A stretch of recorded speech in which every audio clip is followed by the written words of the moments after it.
I opened the door because my sister wouldn't stop bugging me about getting back out there, and the woman on my porch whispered a sentence that split my life into before and after. Your wife saved my daughter's life.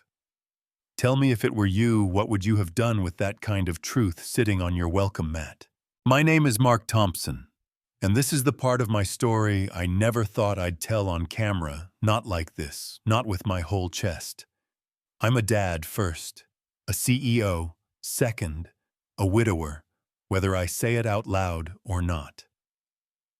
5 years ago, my wife Rebecca walked into a grocery store to pick up garlic bread and walked out on a ventilator aneurysm, no warning, the kind of ending that steals your appetite for whole seasons. Back then, I signed papers with a hand that didn't feel like mine, yes, to organ donation, yes to hope for strangers I would never meet. Anonymous, they said. Better that way, they said. Maybe. Until the day anonymity showed up in a red dress on my front step, hands, shaking eyes, steady voice like someone who had run out of ways to be polite with fate. She said, "I'm Claire, and before we go anywhere, I need to tell you something. Your wife's kidney saved my little girl, Sophie. I had to lean on the doorframe because the hallway went narrow and the air got weird, that tunnel thing your body does when the world tips. The porch was warm under her feet, my house still smelled like cedar polish and old grief, and all I could think was, Rebecca would have smiled at this woman, first invited her in no hesitation. So I asked, "You want to come in?" She nodded like permission mattered, like she would have understood if I closed the door instead. We sat in a room. Rebecca decorated the blues and greens she loved, a couch we picked when we were broke, and dreaming the mantel, with a photo of the three of us at the beach. Baby Hannah on my shoulders. Rebecca laughing at something outside the frame. Claire saw that picture and said she's beautiful, and I said she still is, because sometimes grammar is the only way to tell the truth. I got water because doing something with your hands buys you time when your chest is full of bees. You ever do that default to hospitality just to keep breathing? Yeah, that. Claire told me about being a single mom in the trenches, nurse by training, janitor, by necessity, transcription on the weekends, anything to keep a kid alive. She said they waited 2 years for a kidney, 2 years of being told to be patient by people who went home at 5. Then one night, 2 a.m., a match. At the same time, I was in an ER chasing the edges of a heartbeat that wouldn't come back, learning a new language where the most important verbs are past tense. Same hours, different worlds. Do you think that's coincidence? Or the kind of math the universe does when you're not looking?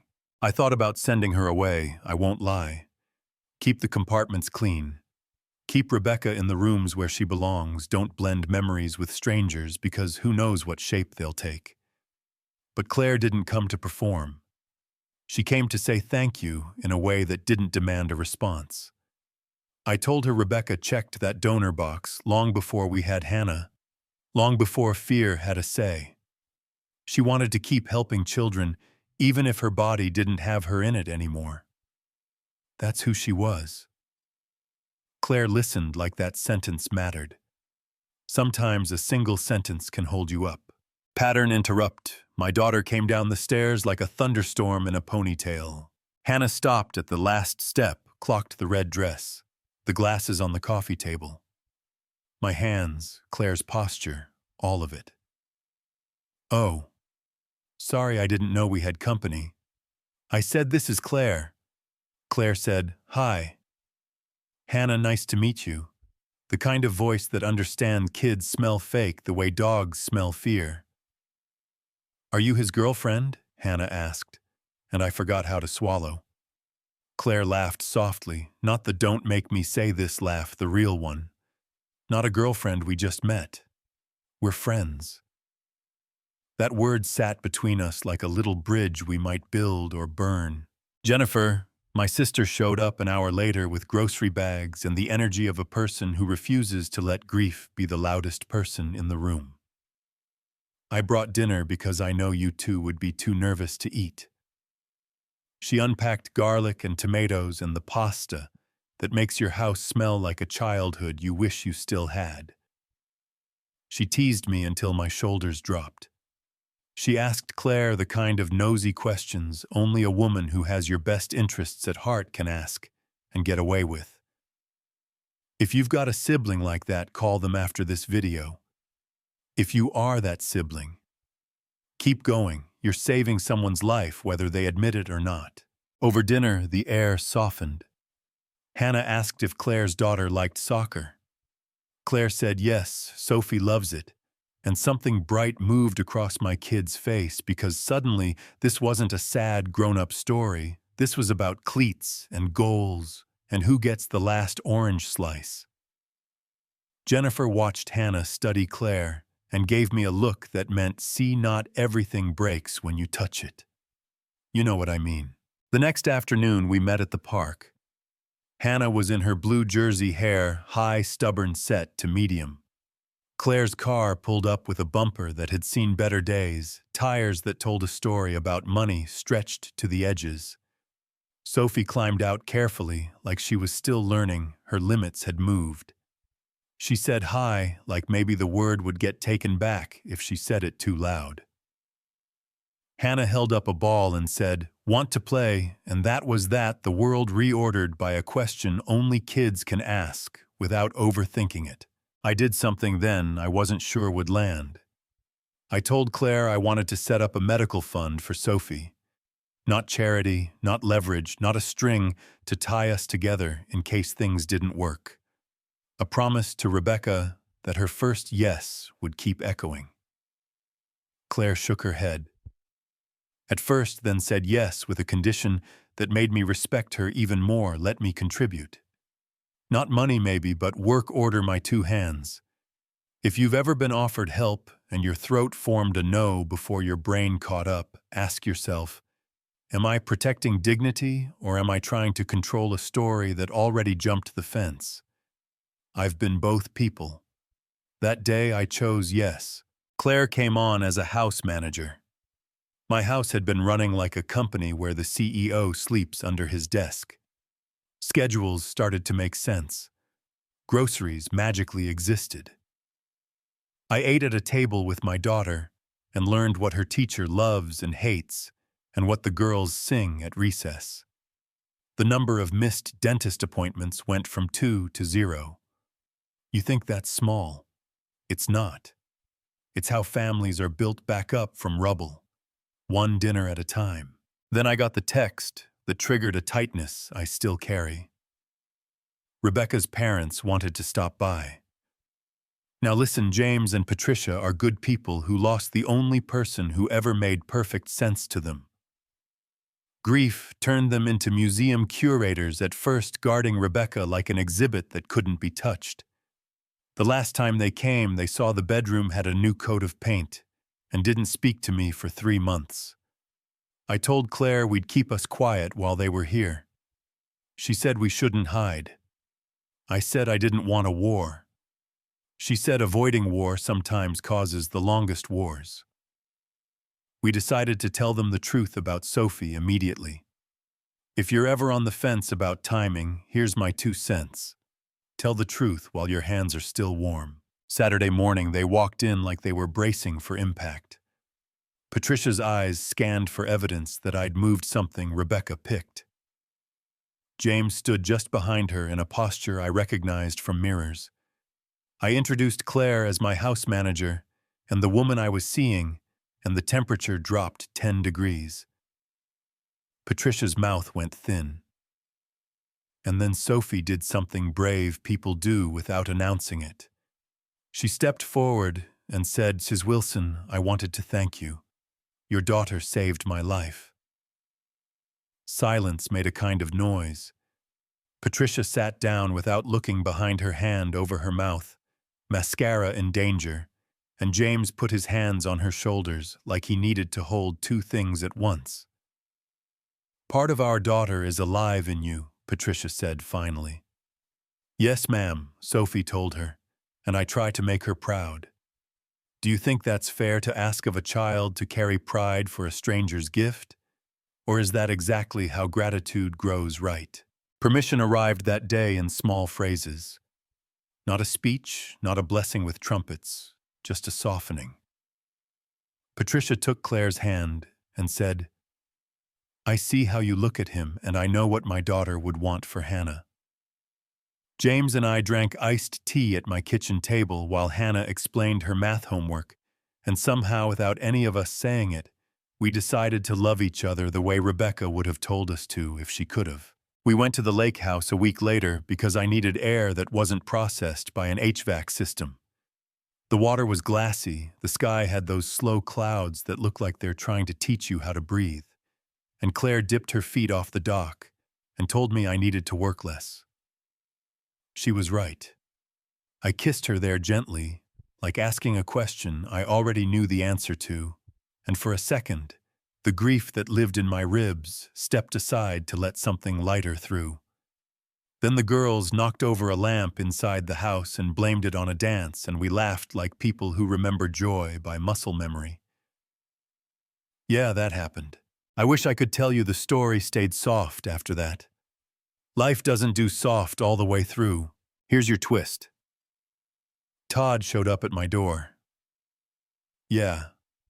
The ex who left when Sophie was 2, gone 8 years, voice like a man used to winning arguments alone in a shower. He came angry and drunk, said he had rights, said we had stolen his family, said money and time had given him the power to try again. Jennifer called the police so fast you'd think she had them on speed dial. He left with a warning and a promise to get lawyers. Claire folded into herself for a minute on the couch after the door shut, head in her hands, the posture of a person whose body remembers every hallway at a children's hospital. I told her we'd fight. She said she was tired of fighting alone. I said that part was over. 2 weeks later, we were in court.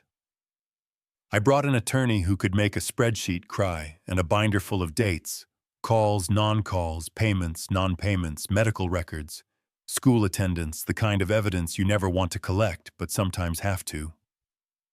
Todd showed up in a suit that fit like money and a story that didn't fit the facts. The judge listened, looked at Sophie's face when she told the truth, checked bank logs, travel records, timestamps, and then spoke in a voice I want framed in every family courtroom in America. Custody is about presence, not biology. She terminated his parental rights based on abandonment and left room for a letter if Sophie ever chose to read it. You agree with that? Or do you believe there should always be a path back, no matter how long someone's been gone? I can hear both sides. I chose the one that kept a child safe today. Mini call to action break. Stick around because what happened next will blow your mind. I'd been donating quietly to organ donation research for years, writing checks with a pen that still smelled like a hospital pen from 5 years ago, staying out of photos because the attention felt disrespectful, complicated. Watching Claire hold Sophie's shoulders in that hallway, I realized this didn't have to be quiet to be good. I took Claire to my office that night, to a floor with lights off and potential humming in the walls, and I turned everything on. A room-turned library rows of books and journals, a kid corner with activities that didn't talk down counseling rooms, with chairs that don't squeak a wall ready for photos of donors and recipients if families ever wanted to share. The Rebecca Thompson Organ Donation Resource Center. I asked Claire to run it. She laughed and cried and said she didn't know nonprofit law. I said we'd hire people who do, she'd supply the heart. Why me, she asked. Because you've lived both sides of the table and still choose kindness. That's leadership where I come from. If it were you, would you say yes to a job that requires you to sit in rooms where sorrow and relief sit shoulder to shoulder? Where every happy ending belongs to someone who had a terrible day? Claire said yes.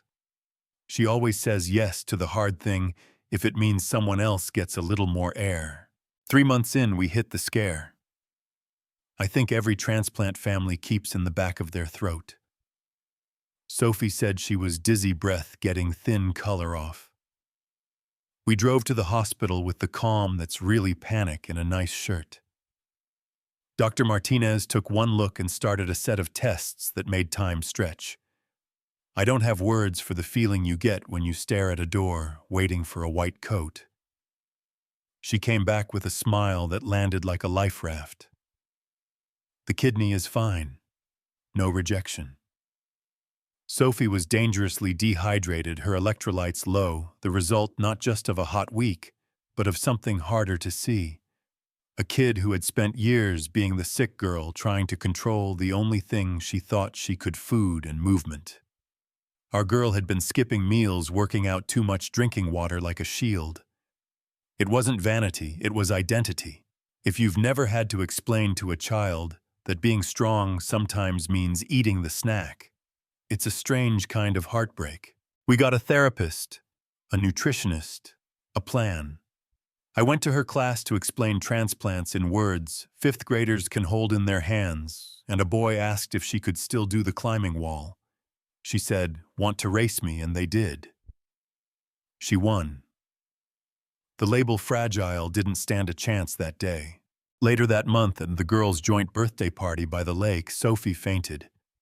I can still hear Claire call her name. We did the ambulance hospital tests again, heart in a vice again, and the doctor said the sentence that made me want to both cry and laugh out loud in the same breath. This was just a normal kid thing on a hot day. Hydrate, rest, go home, eat cake. Sometimes the worst doesn't show up. Sometimes a kid just forgets to drink water because she was busy being happy. That sentence rewired my brain a little. On the ride home, Sophie looked at me with a question in her eyes bigger than any medical test. "Can I call you Dad now?" I said yes so fast it tripped over itself. She smiled like she'd been waiting to set a heavy bag down and finally found a patch of carpet with her name on it. Hannah squeezed her hand like they'd planned it all along. I proposed to Claire at the botanical garden where Rebecca used to volunteer on Saturdays. There's a fountain there with a plaque that says her name under words about beauty and growth, and I stood with my hands shaking, like I was 20 and dumb again, and told Claire we could build something good that didn't erase anything that came before. The sun was low blue flowers, like the dress Rebecca wore to our anniversary dinner once, and I was worried it would feel like stepping on sacred ground. It didn't. It felt like turning your face toward sunlight you thought you'd never need again. Claire said yes, the way people say yes to water when they've been thirsty too long.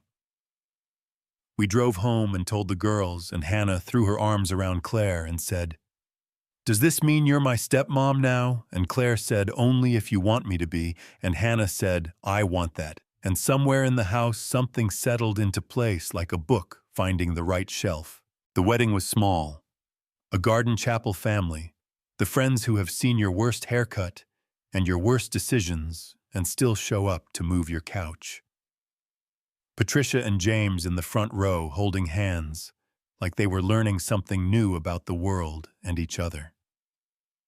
Jennifer stood beside me, beaming, whispering, "Don't mess up the vows," into my shoulder. We gave the girls necklaces, blue stone for Hannah, because Rebecca loved that color green for Sophie, because new things grow even after hard winters. The officiant said we weren't forgetting the past, we were inviting it to sit with us in the front row, and when she asked the girls if they promised to be sisters and support us, they answered in unison, and then giggled like the sun had told them a joke. I don't remember the cake. I remember the feeling that the house inside my chest finally had enough rooms for everyone. Life didn't turn into a montage after that. It turned into dinners, pickups, drop-offs, date nights we had to reschedule because science fair staff meetings with Claire where she taught me to slow down when someone is telling you the name of their grief court paperwork for the nonprofit grant proposals, soccer cleats in the hallway. A late-night talk with Hannah at 3 a.m., where she asked if loving Claire meant we were forgetting her mom, and I told her love doesn't kick anyone off the couch, it makes more room. Sometimes we talk to Rebecca in the kitchen while we rinse coffee mugs and stare out the window, not out loud every time, but honest. Claire says, "Thank you." I say we're trying. If that sounds weird to you, I get it. If it sounds right, I get that too. Now here's the part that gets people arguing in my comments when I tell this story at dinner tables. The trust I set up for Sophie. I made it irrevocable, managed by someone who doesn't know our faces, except through paperwork funded whether Claire and I made it or not, separate from my feelings and hers. Some of you hear that and say, obviously. Some of you think I'm reckless with money I should have earmarked for my own kid. Here's what I know.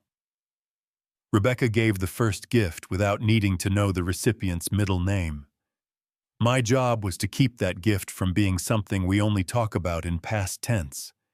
If it were you, would you have set it up the same way? Or would you have waited, built 100 contingencies, protected yourself from every angle? I'm not asking to be praised. I'm asking because it's a real question. Wealth without purpose is just numbers. One more controversy for you to chew on as we land this plane. After the court decision, we gave Todd a single open door.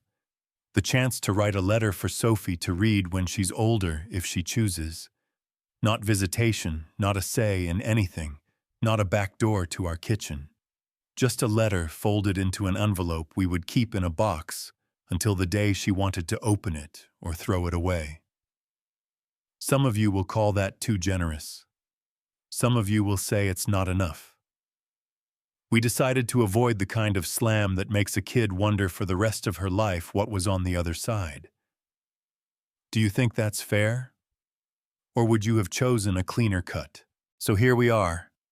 A family stitched together by a donor box checked on an ordinary day, a porch confession that still echoes when I open my front door, a game of soccer that proved forgiveness runs faster than fear, a courtroom where presence beat biology, a resource center where strangers sit across from each other and find they're not strangers at all. Two girls who decided to be sisters. A woman who worked 3 jobs and still gave more love than sleep. A man who thought work could fill a grave and learned that calendars only matter if you put faces on them. If I'm honest, some mornings I still reach for the other side of the bed out of habit and find air. I talk to the air sometimes. Rebecca, are we doing this right? I think she'd say yes. I think she'd say, I'm proud of you for letting love expand without demanding it replace anything. I think she'd point to Hannah's eyes when she laughs and to Sophie's free kick that curves like it means it, and she'd say, see, the gift keeps moving. I think she'd tell me to buy Claire flowers on a Tuesday for no reason. You know what I mean. All right. Your turn. Tell me what landed and what rubbed the wrong way. Was the judge right to terminate parental rights after 8 years of silence, or should there always be a road back for people who finally show up? Did I overstep with the medical trust? Or is that exactly what you do when you have the means and the moment? Is it okay to talk to the dead over a sink full of dishes, or does that mean you're stuck?